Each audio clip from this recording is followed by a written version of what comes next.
welcome to my channel and my mom's channel. What's up, you guys? Welcome back to my channel, and this is a new one: skincare and story time. I told you already I like talking, so I just need to talk, my guys.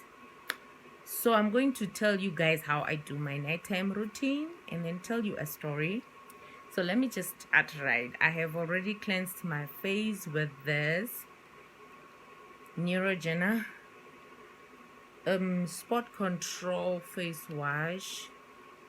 I have already cleaned my face, but I like to double check it with my cotton. I usually take my cotton and I take two, and I take my micellar water and I put it on my cotton and I clean my face.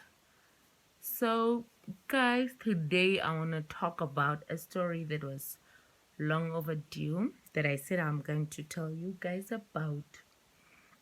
I wanted to tell you a story about how I lost all my family members and what I think God has taken me through this journey and how God has strengthened me. I don't think right now, I think my face is very clean, so I'm not going to use the second cotton. I'm going to say it. I have a lot of spots, that's why I'm using the Neutrogena spot control face wash and spot control things that I'm using. So there are a lot. I'm not used to this stuff. I just like to wash my face and just go straight to bed. But now I'm forced to do that because hormones got a best out of me. So then next thing I use is my 99. I don't know if you're seeing it. It's 99% vitamin C serum that I'm using. Vitamin C has got a lot of benefits, so I use that one. So on Christmas Day 2012, guys, everybody likes to be with their family on Christmas. I was in Opuo before I came for holiday. I was working there in Opuo, so I decided to take leave and went back home to Chivarongo to visit my mother and the rest of my family. So my mother and my dad had planned that they're gonna go spend their Christmas at the farm, somewhere between Old Shore and Kamayab. So I don't know, round about October, I was not ready to go with them. So I didn't know how to tell them. So I went in to my late boss, may his soul rest in peace, Honorable Muharuka, and I asked him, how would I tell my mom that I don't want to follow her to the farm? And he just said, simple, you are an adult, you just need to take that decision and then tell your mom you're no longer going with them. And it was such a hard thing for me to say no to my mom. And I did say no to my mom, and it was so disappointing. And then when I came back home, my mom, like, it got so late. My father was a truck driver, and my father had came back from South Africa, and then he was so tired and he was refusing to go to the farm. But my mom said that even if you want it or not, I still has to go to the farm. Want it or not, I'll go to the farm. When death is calling, death is just calling. Okay, let's go back to the skincare. Then I will use my Hydro Boost of Neutrogena water gel. But first, the reason why I'm talking in between is for my serum to go in and then just get in my skin. So I don't want to apply the water gel while the serum is still wet. So I'm going to wait a bit and then I'm going to talk. You know what? I like talking. So, my father came back and he was so tired, and my mom forced matters, and then she said she wants to go. And my dad had to, most the woman power. My dad has to just follow whatever she's saying and then follow her to the farm, and then they packed up. I helped them pack, and then they had to go early in the morning. It was now the 24th that they packed, and early in the morning they drove. Around 2 o'clock they woke up, and they also woke us up so that we can help them, because my son also had to go with them. He was, by that time, it was 1 year and 6 months. So I had to help pack, and I also had other plans, like for Christmas I had to go somewhere else. But then that's not the story right now. So they drove around 3. They went to pick up my grandmom, my cousin's child, at my grandmother's house, because my mom and myself, my siblings' dad, were staying at one house, and my grandma was staying at her house, so they needed to go pick her up. And then they went to pick her up, and they drove. Before they drove, I think there was like a goodbye moment. And guys, don't forget your neck. Don't be like me and forget your neck. Please moisturize your neck all the time. So they went to pick up my grandma, and then they came back again at home. So I think that was a goodbye. And then my mom gave me a hug, and then they went there to drive. I had to say goodbye to everybody. So I think I was very blessed to have said my last goodbyes to them in that form. They drove, and then around 4 o'clock, I got a call from my dad's phone, which was now my brother Cedric called me, and then his voice was in a terrible panic. And he said, we had an accident and I don't know what's happening. And he was panicking, and I said, calm down, calm down. What happened? How did everything happen? And he was still panicking, so I had to calm him down, and I had to take him through the whole process. And then he had calmed finally. He told me, the first person I asked was my son, how is David? And then he said, no, David was with me. I had held him the whole way. When the car was rolling, according to him, the car rolled 10 times. When the car was rolling, and the rest of the people were thrown out of the car. My dad was, mom, my grandmom, my sister, and my cousin's child was thrown out of the car. And my brother had held my son in the process, and when the car stopped, he had to now start looking for everybody. And I had to now take him through everything, and I told him to call the police. Let's come back to the skincare again. The last thing I use is my Neutrogena Hydro Boost again, hydrating lotion. But it also has an SPF 25. It's also good as a sunscreen. So I also use it at night. Sunscreen is good for your skin, guys. So you can use it whenever. So I had to now take my brother through everything, ask him what happened, and even had to call NVA, had to call a then police officer at the city of Windhoek, and then she did a great help by helping us with NVA contacting, because that time she was having a friend that was working for NVA as a paramedic, and that guy was really of great help to us. I think that God connects us for a reason at certain seasons. And I am really, it's blending. God connects us for a reason at certain seasons. Oh my God. Okay, fine. So she had hooked me up with NVA. NVA was already, but I am not being unrealistic with our Ministry of Health and the police of Namibia. But then when my brother was trying to call them, they were hanging up in my brother's ears, thinking it was a prank. I don't know what happened, and it was just too much to take in. So my father had to die in my brother's arms. My father was still alive, and me and my brother were constantly in communication, asking him how my dad is, if he had found the bodies, and he had to run around looking for bodies, because he couldn't find my grandmother's body and my mom's body.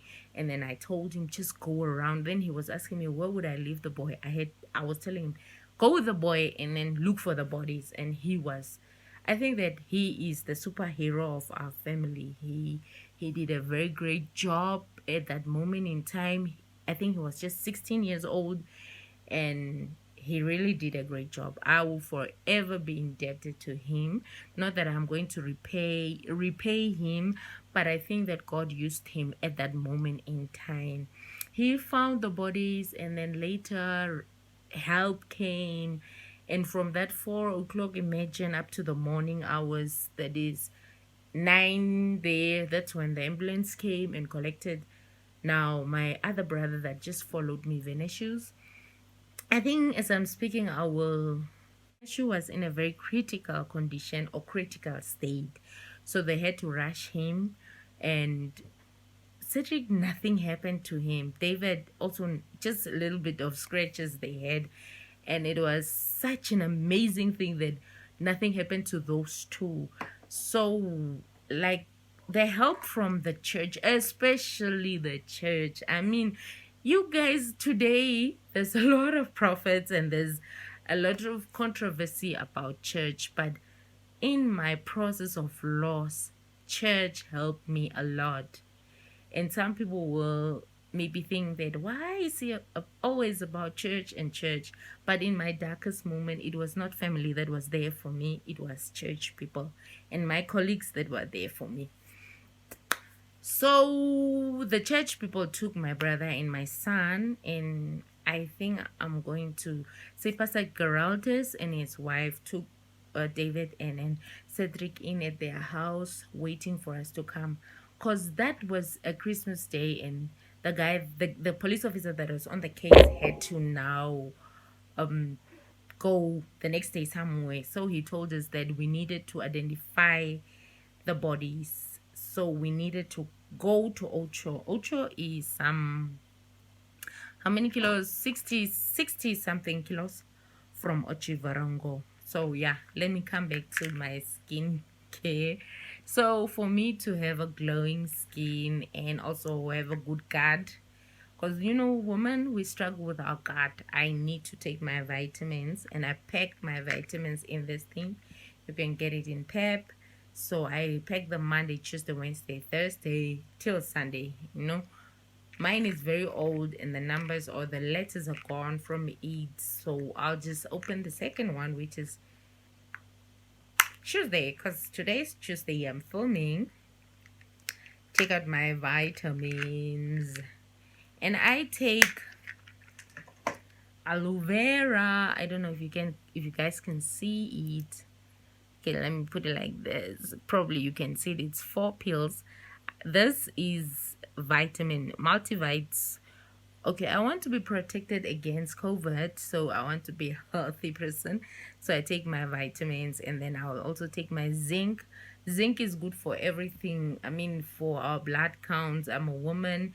Also for my skin, it's good. Also for the hair, and I take aloe vera. Aloe vera, you already know it's good for the gut, and it's also good for the hair. It's also good for the skin, and it's a natural product. And I also take my probiotics. I don't know if you guys know about probiotics. Probiotics are good for your gut health. So I'm struggling with my water intake, especially now that it's winter. So I try, and I always take it. I try. I don't take it regularly. I try. So I'll take my vitamins also. The police officer said we need to go identify the body, and I went there and with some few people to identify the bodies of our parents and our grandma and our sister and cousin's child. I went to identify it. Oh, I don't like the aftertaste of the pills, so I'm forced to take water, which is good for my body, for my skin and my hair.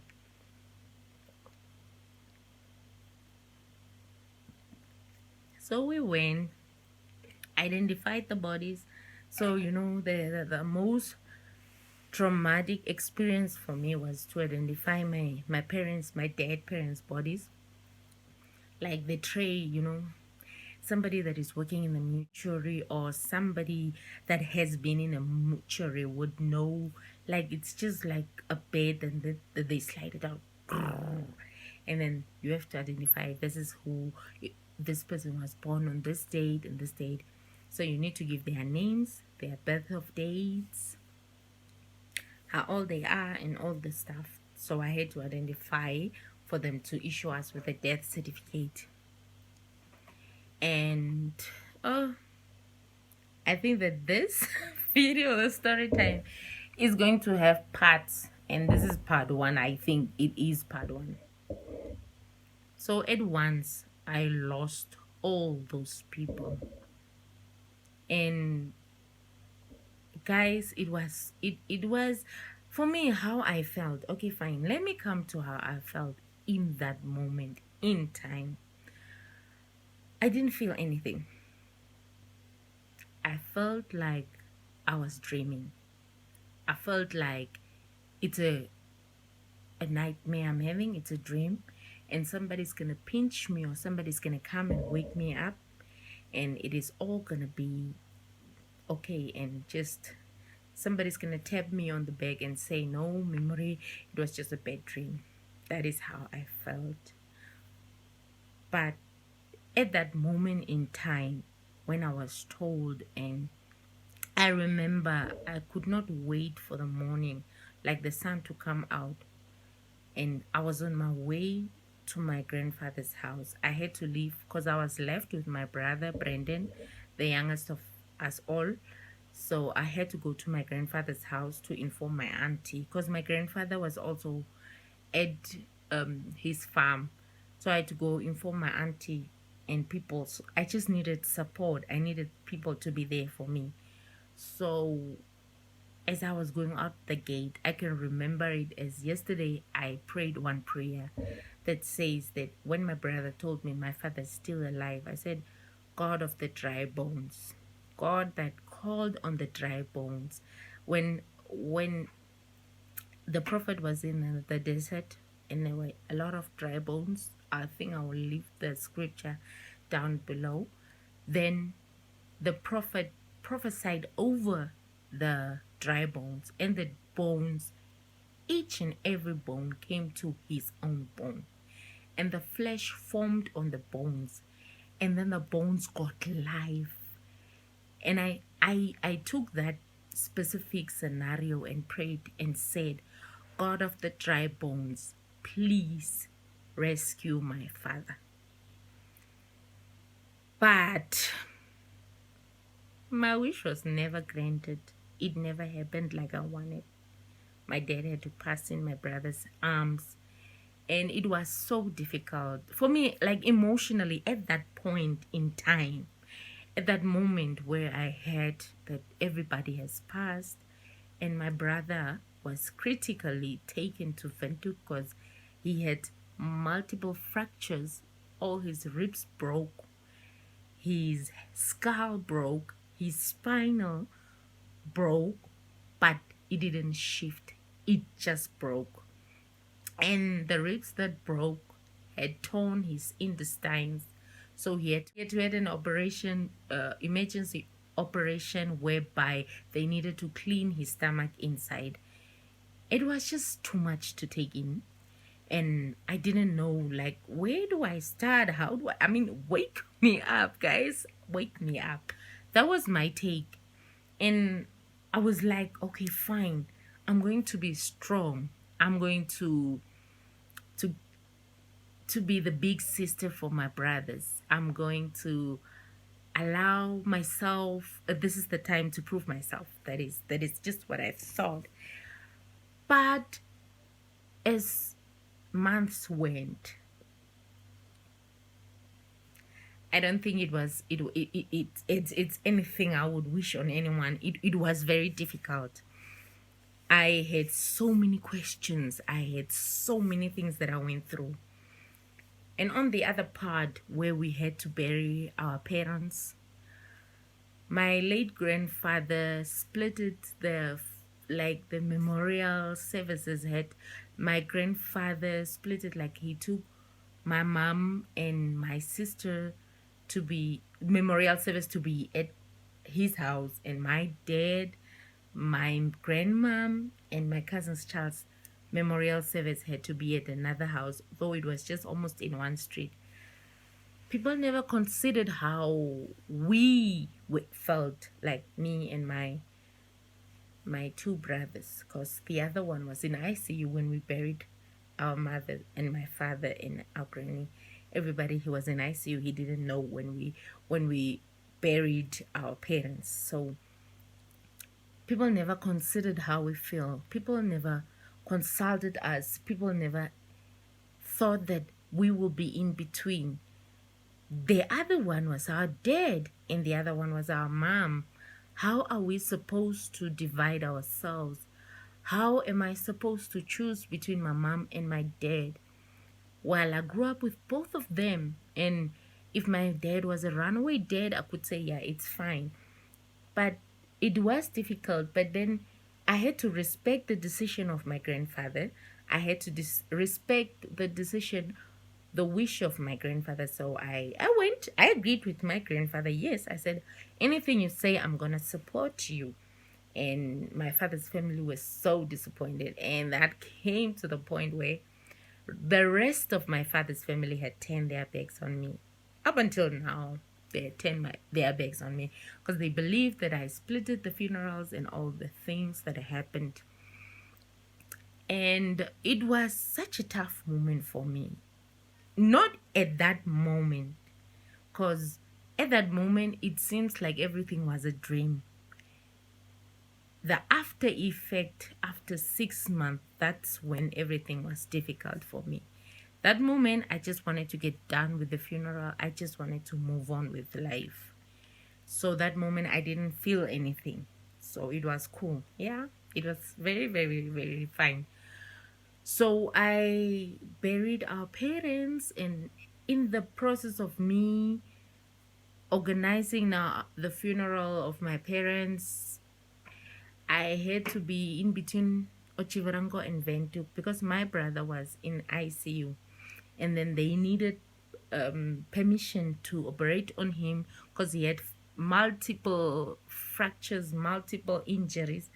So they needed consent of a family member, and I was the elder sister, so I was now in between Otjiwarongo and Windhoek.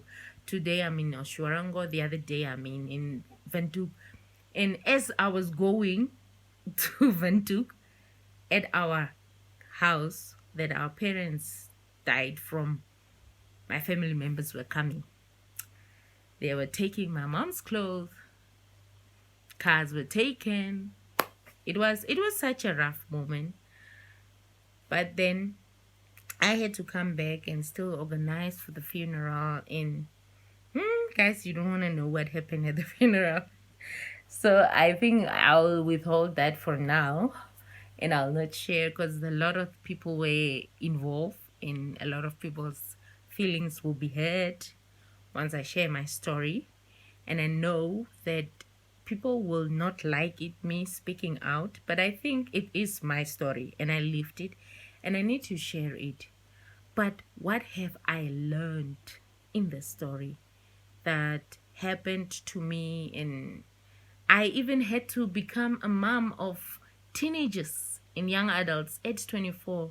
When my parents passed, I was 23 years old, and I immediately became a mom of my immediate brother that was then 20 years old, and the other one was 16 years old, and the last born was 12 years old.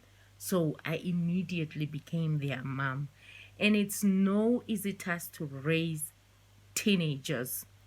So I had gone through the most, and I was asking God, why are you taking me through all these things? And I never understood why God gave me this difficult task.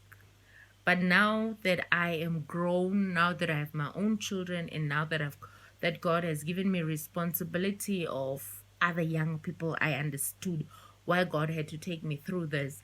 God had to take me through this process of being a young adult mom, so that I can be strengthened. Because, as I have grown, I've seen that I am very passionate about young people.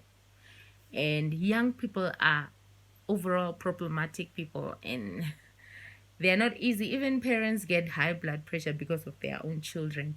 So they are not easy. So raising my brothers were not really an easy task for me. It was very, very difficult. And I don't know what I could have done without my husband. My husband was of great help to me in the process of raising my brothers. I mean, I don't know what I would have done without him. That man came into my life and then he changed everything. My brothers started like seeing, okay, there's a main figure in her life, and then everything was cool. When God is taking you, or when there's a calling over your life, first thing is you experience separation, and I did. I was separated from my family. The nitty-gritties and the stories does not matter. I was separated from my family, and I was in a space that I was alone. I have been always in a comfort zone of my parents. I was separated from my parents. All I knew, immediate family, like as family were my parents. And my grandfather and my grandmother, they were my family. God took away those people. And my grandfather was still there. He was still alive though. But me and my grandfather were not so cool, so to say. But God, if He wants to speak to you, He separates you. And when you are separated and there is silence, He seeks for your attention. And God was seeking for my attention. Me growing up, I knew my mom is praying for me. I knew my mom is fasting for me. I knew that my mom would be taking care of my children. I knew that she would do whatever it takes as a mom. And I was not putting in an extra effort into my spirituality, growing my relationship with God. And God had to take her away. And I had to stand by my own. And then I needed, like, God was calling for attention. He was calling for attention. First, He separated me, and then He was calling for attention because everything my mom was doing, I was supposed to do. I needed to provide now for my brothers. I needed to stand as a mother figure for my brothers and a father figure for my brothers. I needed to immediately snap and become a parent in my brother's lives. So I don't even have a manual. I didn't get a manual how to be now a mom, how to be a super mom to a teenage boy. I never grew up with him like in a parent figure. Like we didn't grow. We grow up as brother and sister, not as parents. As you change the diaper of the child, you know what type of a child it is, the soft spot, the negative and the good. Nada, I didn't know. But I had to. I was forced to be a parent at that point in time. And at first, when my brothers were saying I am going out, when my parents were alive, I was allowing them to go out and do whatever they wanted. But now that I'm a parent to them, I can't do that. I am forgetting one thing. I need to moisturize my lips so that they cannot crack. It's already cold. It's winter in Arabia. So this winter is very harsh. And I need to moisturize because even these braces I have are scratching my lips. So it's a struggle. So I just use this lip balm. It's an ABC lip balm. I don't even know where I got it. Sometimes I even just use Vaseline. It's a balmer. It's working. It's a balm. So it was difficult. Separation and then attention. God was looking for my attention. And then He started, after I got His attention, after I gave myself over to Him, He started showing me. Then He started showing me that I have been with you this whole way. I have been with you. I have never left you once. I have given you strength to carry through. People has rejected you. People has pushed you away. People has let you be, but I have been with you. You did not die because of these things. Rather, I brought people that are support systems to you. Fill the gap. Opuo, those people were there for me. Kunene Regional Council, those people were there for me. Office of the Governor, Kunene Region, those people were there for me. Family, some of them, they were there, but majority, okay, all of them, I can't say much. Siblings, except now for the ones that I had become parent to. It was pretty tough. It was tough. Imagine losing everything that you thought you have. Imagine losing your whole life and being still alive, so to say. But God carried me through. And what was comforting me was, for I know the plans I have for you, says the Lord, declares the Lord, plans to prosper you and not to harm you. I was wondering, in the midst of this storm, in the midst of this thing that I went through, why does God say He has plans for me to prosper me and not to harm me? Definitely, what is happening to me is harm. I'm hurting. I lost. We became instant orphans. At the same time, I got 2 titles. I became an instant orphan and a mom. To raise a child is not very easy. Much less, I'm still a young adult trying to figure out my life. And I still had to figure out other people's lives. That's what life gave to me. Very difficult. You will not even talk about my finances. Don't even talk about my freedom. Don't even talk about mental sanity.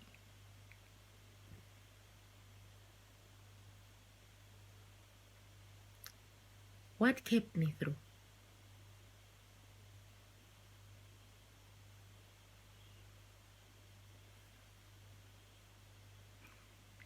What kept me through? I know it was God. How?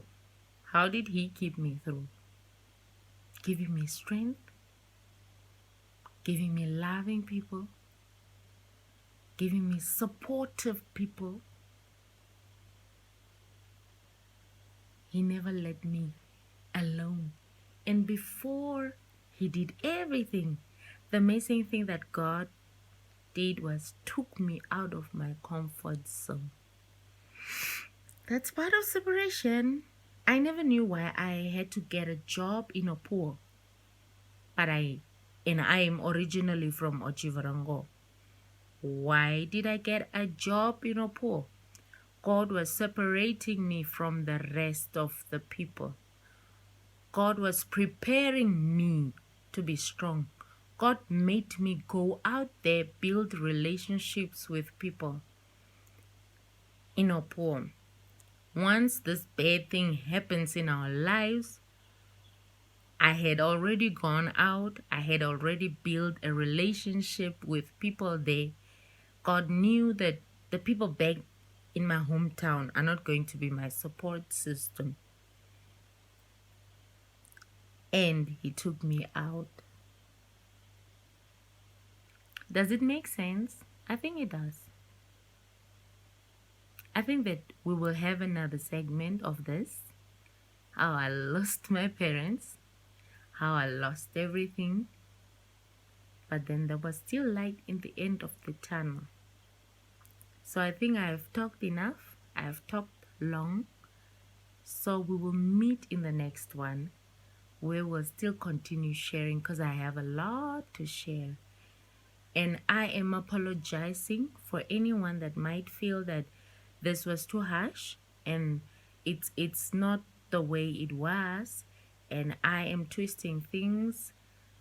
I'm just telling my side of the story for my family members that are also involved. God had carried me through.